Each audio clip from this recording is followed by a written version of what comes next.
Welcome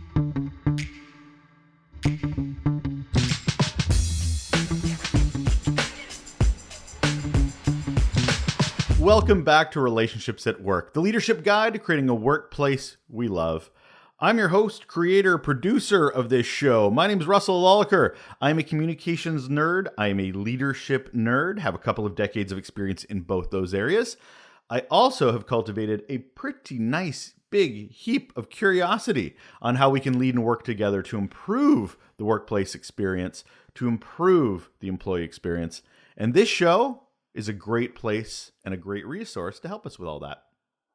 Every week on the show, I talk with a local or global leader on topics that can help us improve the workplace, whether that's empathy, communication, activism, mental health, imposter syndrome, culture renovation, leadership rethinking.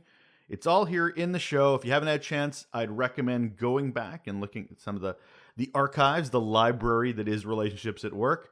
These are always helpful. And even if you've heard some episodes, it's really worth going back and listening again, because there's always some nuggets in there that you find again in a rewatch or a re-listen.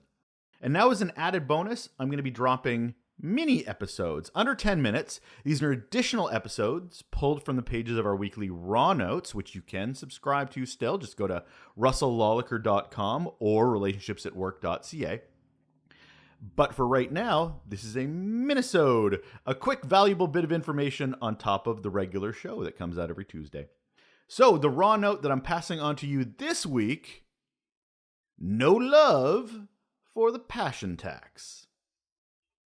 Loving what we do, feeling a strong sense of dedication and commitment to the work is a beautiful and magical thing. We're good at it. We get a strong sense of satisfaction from it. That's the goal. That's the want and need, right? Right?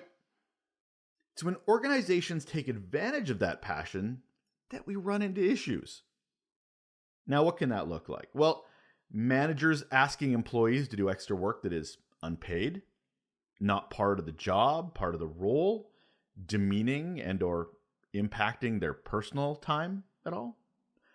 That's referred to as paying the passion tax, or there's another term I've heard of called enthusiasm exploitation. It's defined as the expectation for people who do work they are passionate about to accept fewer benefits, poorer compensation, and inferior working conditions, all because they love what they do. Have you ever heard the term, the reward for good work is more work? That's a passion tax. There's some interesting research that's come out of Duke University's Fuqua School of Business in the last couple of years. How's this for a research title for this? Understanding contemporary forms of exploitation, attributions of passion serve to legitimize the poor treatment of workers. That is the full title of this research. Ouch. What the researchers found was that people they interviewed considered it more legitimate. This is the people running the organization. They found it more legitimate to make passionate employees leave their family and friends to work on a weekend, work unpaid, and handle unrelated tasks that were not in the job description. They found it was legitimate because those people, those employees, were passionate. It was okay because people were passionate. Sorry, I needed to repeat that. Passion is their justification.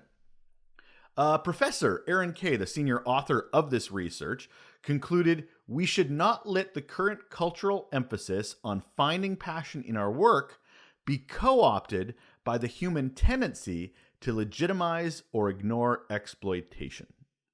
Because you know what? That exploitation has an impact. It's called a passion tax. The tax is something you have to pay for being exploited, for being taken advantage of for that passion.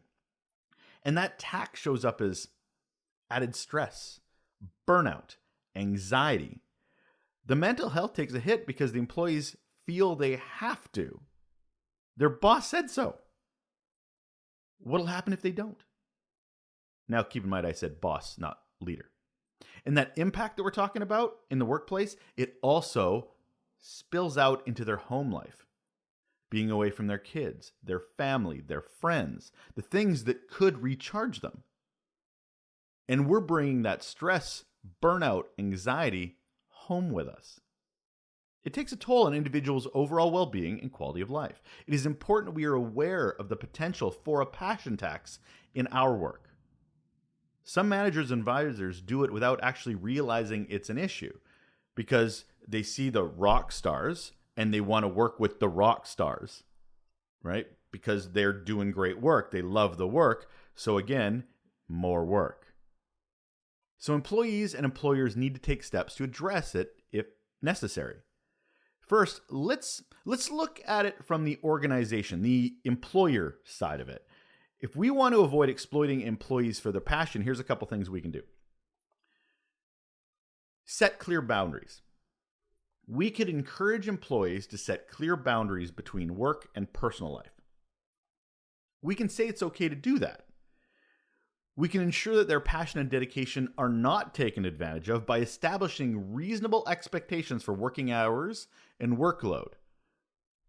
Good communication helps with that. Encourage regular breaks and time for self-care. Sometimes when somebody's passionate about the work, they're in it, they're in the zone, and they're not even thinking about breaks, time for self-care. So as their leader, it really helps for us to do that for them.